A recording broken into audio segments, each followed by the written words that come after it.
Have you ever felt someone is trying to blend in a little too much? She first spoke to me when I was riding a bus to work. She was beautiful, tall, fit, late 20s, a pair of beautiful cross-shaped earrings, an ankle-length white skirt split on the side, and a white lace sleeveless blouse. Her hair was brown, in a French braid with bangs on either side of her face. She sat by me in a proper posture, with both hands flat on the top of either leg. She spoke to me in a soft, almost inaudible voice. "Why bring a shawl in weather like this?" she said. It was an astute observation. The dress code at my workplace demands modest formal wear. I begrudgingly wore a dark blue knee-length dress and a shawl to cover my shoulders, as required by my employer. The oppressive Arizona heat caused me to remove the shawl on the bus and only put it on as I entered the building, not to mention that the whole ensemble made me feel like a 1950s housewife. "My work has a strict dress code," I replied. "Your work requires a shawl?" "Do you work at a nunnery?" she asked in a calm monotone, yet slightly raised voice. "Not quite. Just a very religious law office," I replied. This seemed to annoy her. "How can a law office be religious?" she asked. I was afraid to identify my workplace directly. "I work as a paralegal at a well-known evangelical legal advocacy group, one of those advocacy groups that drafts bills for state legislatures and has unfathomably deep pockets. I only got the job because the pay was excellent and the manager, Mike Green, seemed like a very nice man. He was clearly deeply evangelical, but he did not mind that I was not an evangelical myself, so long as I follow the rules. I did not agree with everything the company did, but my work there was benign. I just look up cases, file paperwork, draft motions, and so on. I just did what I was told and had nothing to do with the political stuff. Nonetheless, I was always nervous to tell people where I work, lest they see me as the same kind of dark money autocrat that runs the company. But the woman's dress and posture clearly indicated that she was likely evangelical herself, so I went ahead and told her the truth. "I work at a religious freedom legal advocacy group. I'm just a paralegal, though. I push papers around," I replied. This seemed to satisfy her. Her slight frown turned into a slight grin. "Do you enjoy your job?" she asked. I was just about to give the small talk answer of "it's all right," but something about her demeanor compelled me to answer honestly. "I like the pay, and my boss is nice. But some of the attorneys we work for are a bit strict," I replied. This seemed to pique her curiosity. "Define strict," she demanded. Her tone was kind, but assertive. Again, she had an aura of power about her, and I felt that being disingenuous would not serve me well. I explained how the attorneys tended to treat the paralegals like children and took pleasure in lecturing the female staff about their life choices, but they were great at their jobs and won 80% of the cases they fought. Mike Green, the general manager acting for the less than savory CEO, did a great job of keeping the peace and making sure those attorneys' behavior did not get to the rest of the staff. As I spoke, she used her right hand to adjust her earrings and adjust her hair while keeping trained on me. Her right hand was adorned with rings of different colors and rainbow-painted nails. She wore 2 pretty bracelets. Any time I would start to look away, she would put her hand on the seat in front of me, drawing my eyes again. Talking only about myself made me feel like a narcissist, so I turned the conversation to her. "What about you? What do you do?" I asked her, politely. "I'm heading downtown," she replied. I found this non-answer odd and began to question it when she spoke again. "Oh, I think this is your stop," she said. I nodded, said thanks, then bolted off the bus, lest I miss my stop. I wish I thought more about this sentence at the time, because it would have saved lives. I never named my place of work, so how did she know which stop was mine? As soon as I stepped off the bus, my briefcase spilled open. This was especially frustrating because I always lock my briefcase. It was a work briefcase with a double 4-digit combination containing my personal laptop and some random non-critical paperwork and forms for work. It was poorly designed, and I opened it with a bobby pin before when I forgot my combination, so it was not too surprising that the lock would fail as I jumped out of the bus. I was able to recover most of the paperwork, but never found all of it. Specifically, I was missing 3 pages of a long correspondence between our retiring secretary and a hiring agency which I had copied for her months prior. I did not fret and continued on with my day. At the time, nothing seemed out of the ordinary. But 3 weeks after this, I walked into the office to find a new secretary in training. Her name tag said Ludmila Belova. The name seemed vaguely familiar, but I could not place it. But the woman was very familiar. It was the woman from the bus, still wearing the same outfit as before, minus the adornments on her hand. I also noticed that she did not have her shoulders covered, and nobody seemed to care. She was immediately good at the job. It was like she had trained her whole life for it. Her CV contained exactly what we were looking for. Our usual secretary, a bitter woman approaching her 70s, tried to train the woman, but she needed little training. She was by all accounts an excellent secretary, and a kind woman. I let my interaction with her on the bus slide and enjoyed the benefits of having a hard-working and friendly front desk for once. But there was something off about her. She was wearing the exact same outfit every day, and her outfit did not meet the dress code. Her shoulders were exposed. I would have gotten crucified, no pun intended, for wearing that outfit. I wanted to ask my boss, but I decided not to, as it would be quite petty of me to whine about dress code that I myself didn't like. Perhaps she had some kind of skin condition, or perhaps the boss made an exception because of the heat. There were many explanations. I tried to talk to her many times, but she was quite reserved. She would gladly answer questions pertaining to work in great detail, but she never answered questions about her personal life. She was a silver tongue, and I did not even notice that she was deflecting until later. I avoided asking her why she was deflecting for 2 reasons. First, it was really none of my business, and she had a right to her privacy. Second, I was not about to jeopardize my job by making a scene. In hindsight, I wish I did interrogate her further before it was too late. A series of unfortunate, yet seemingly unrelated events caused the company frustration. None of it was particularly out of the ordinary, but the timing was definitely out of the ordinary. First, it was the fax machine. We used these machines constantly, but over the last few weeks, they kept breaking down, each for a different reason. The first machine broke because an improperly installed ink cartridge. The second had a screen fail. Third had a damaged cable. This meant that a portion of the staff had to go down 2 blocks to fax documents. Next, the fridge failed.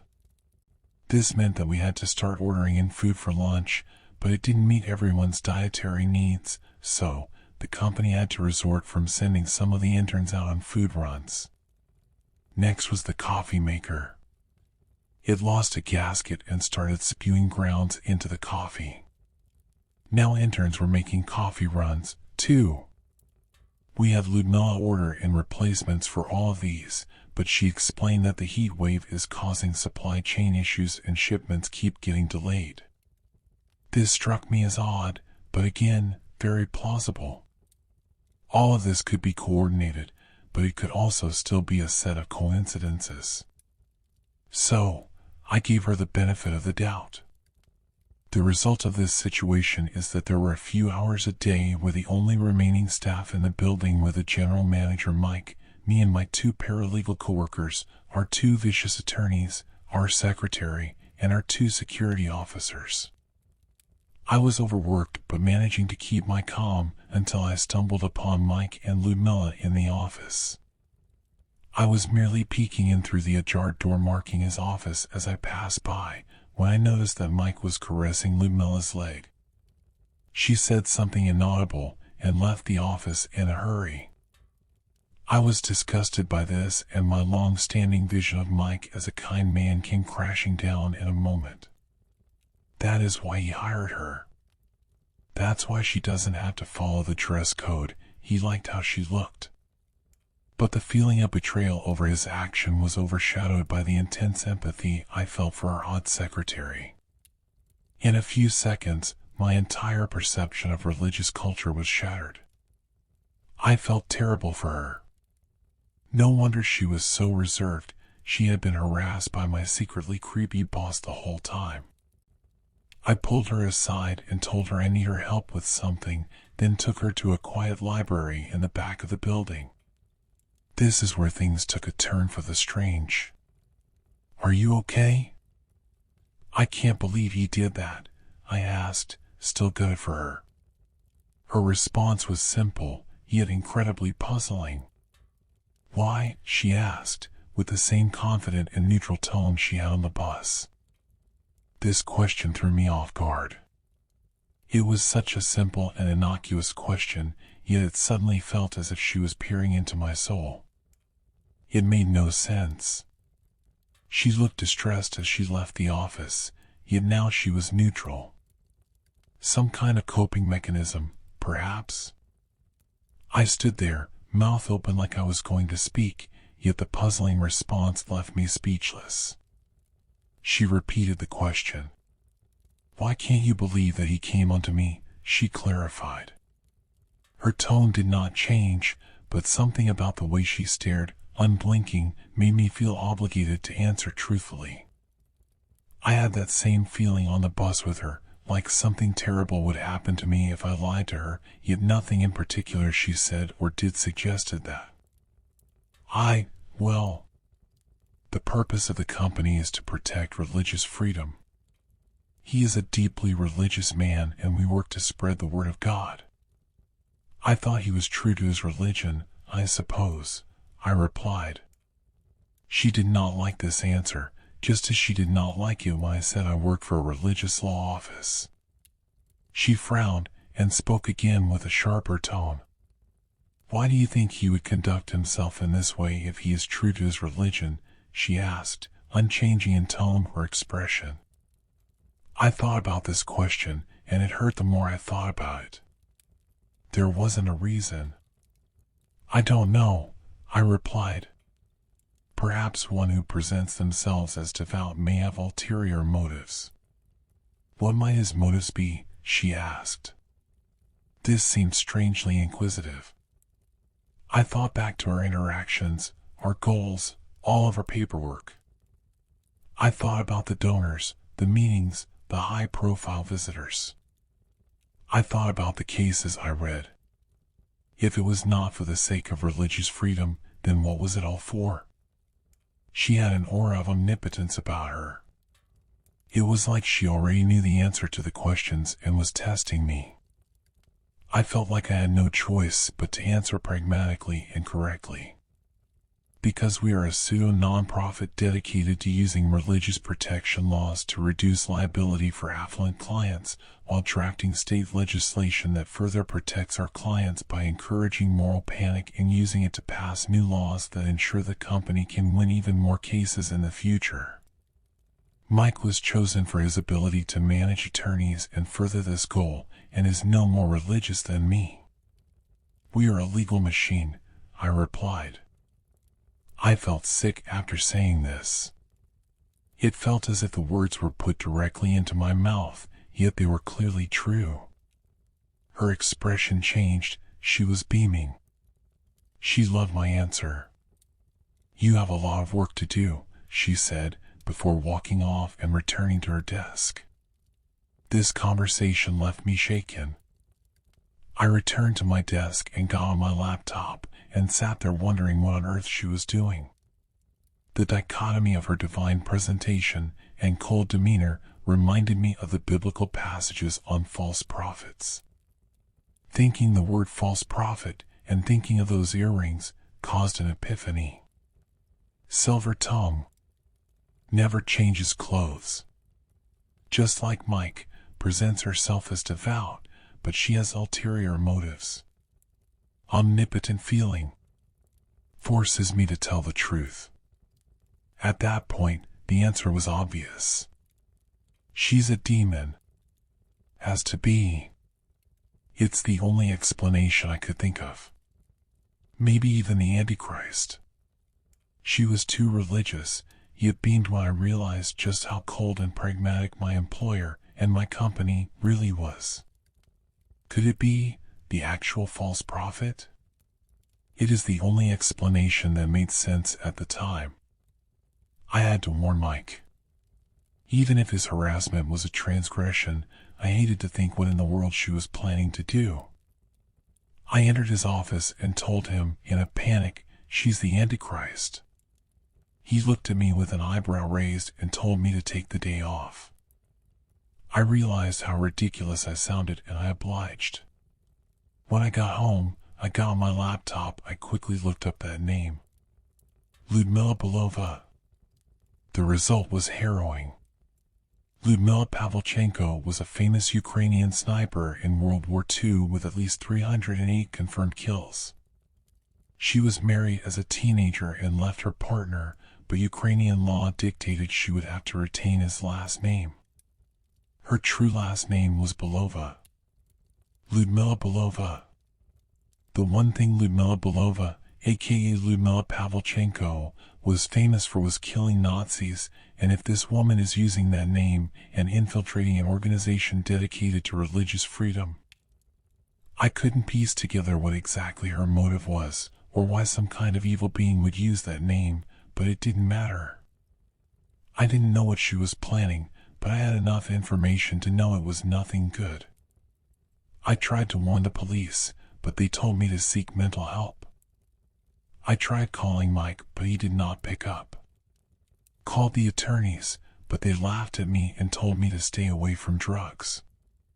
You would think an evangelical organization would believe the idea of a demonic infiltrator, but it always just a mask for a pragmatic law office with the immoral goal of winning cases at any cost. I had no choice but to sleep it off and hope whatever plan she had was a long one. Assuming she really was what I thought, some kind of demon, maybe even the Antichrist itself, it would take her some time to work her way to the top and gain the power she seeks.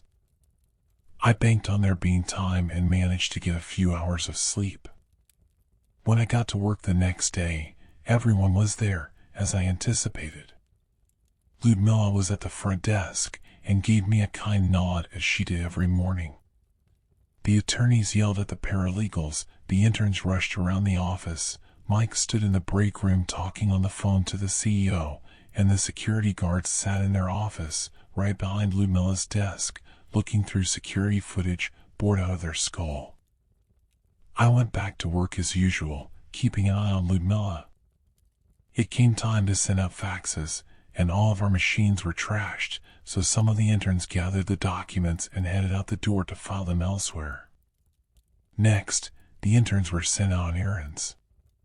Once again, this left just the paralegals, the two on-site attorneys, my boss, the secretary, and security. I spent that morning drafting a motion for one of the attorneys that needed a case number, which I did not have.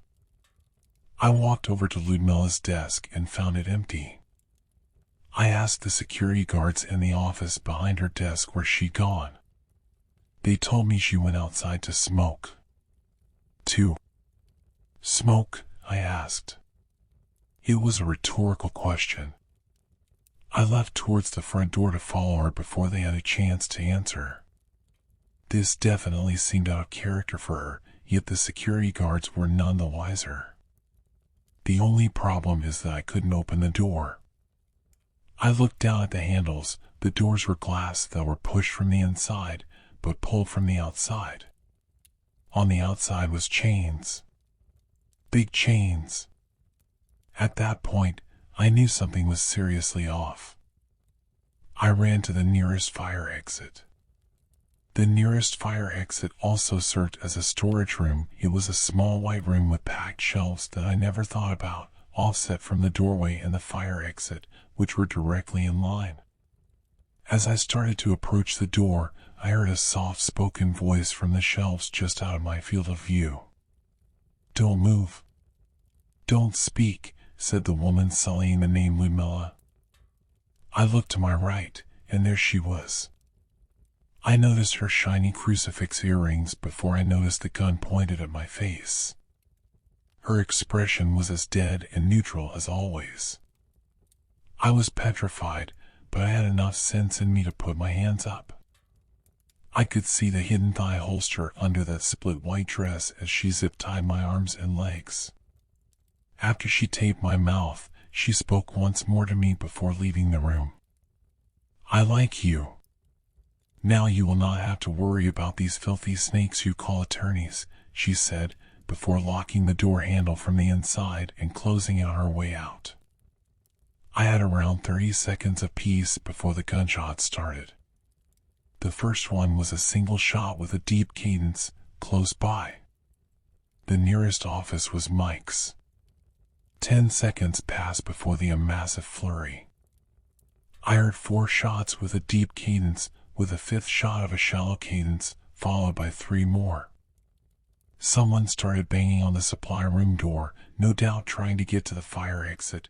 I heard one of the attorneys scream and "oh!" 4 more deep cadence shots rang out.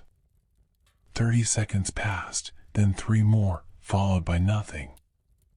I heard screaming and moaning for a few minutes, then sirens, then all kinds of noises. I had a long time to think while I was sitting in the back room tied up. They say hindsight is 20/20, and they aren't kidding, because when I reevaluated my experiences with this psycho and remembered all those true crime videos I watched, it was all so obvious. This fate was set in motion the moment I told her about the attorney's behavior. She only approached me because I looked like I worked in a law firm. That answer, "I'm going downtown," was a deflection, because the real answer to "what do you do?" would have been incriminating. The outfit was all an over-the-top disguise to make people feel comfortable while she rifles through their things. Those adornments on her right hand kept my eyes trained on that hand, and not on her left hand, which was busy shimming open my briefcase below. The reason I felt obligated to answer her is because of the evil and malice behind her eyes when I told a lie. It is that same good feeling that makes people run from charming psychopaths. But I couldn't quite see it. She grabbed pages at random, hoping it would have an address or some other useful information. The pages she grabbed were perfect. It not only told her where I worked, it gave her a point of entry. She read the document and tailored her CV, made up experiences, to look perfect at the job. She used my boss's own disgusting perversion to seal the deal. Once she was hired, she began sabotaging the office piece by piece. Her goal was to get as many lawyers and legal staff as possible while leaving as many other staff out of the office to minimize the chances of getting interrupted. So she sabotaged fridges, coffee makers, and more to keep the office distracted and empty. Once everything was in motion and the office was sufficiently empty, she struck. But why did she let me live? I wondered for a moment. My question was soon answered when the police found me. I was not injured, so they went directly into the interview. The officer asked me what I saw, then explained the fate of everyone else. In a stroke of irony, the serial killer who named herself after a famous sniper had poor aim. She shot and killed Mike Green, then went into the security room to take out the guards. She shot them, but took a shot to her abdomen. She fired back, but missed her next volley, then fled towards the offices. Despite her injury, she managed to kill the 2 on-site attorneys, but could not find the hiding paralegal coworkers before she passed out from her own injury. In the end, only her, Mike Green, and the two attorneys died. Her real name was Vanessa Preston, and she had a long track record of crime: pickpocketing, shoplifting, animal cruelty, assault, and more. Her childhood convictions made her hate lawyers, who she saw as liars. She hated liars, and used some kind of moral crusade against liars as an excuse to commit perverse crimes, the same kind of ostensible morality that make killers target prostitutes. The police quickly linked her to two other killings: a lawyer in Vermont in her hometown, and a paralegal she met on the street. She only let me live because I was honest. Although her rampage is over, the effect she had on me isn't. I can't stop seeing that same cold, amoral motivation behind every organization. It's killed my religion and my love for law. And I can't stop thinking about those malicious eyes behind that pretty face.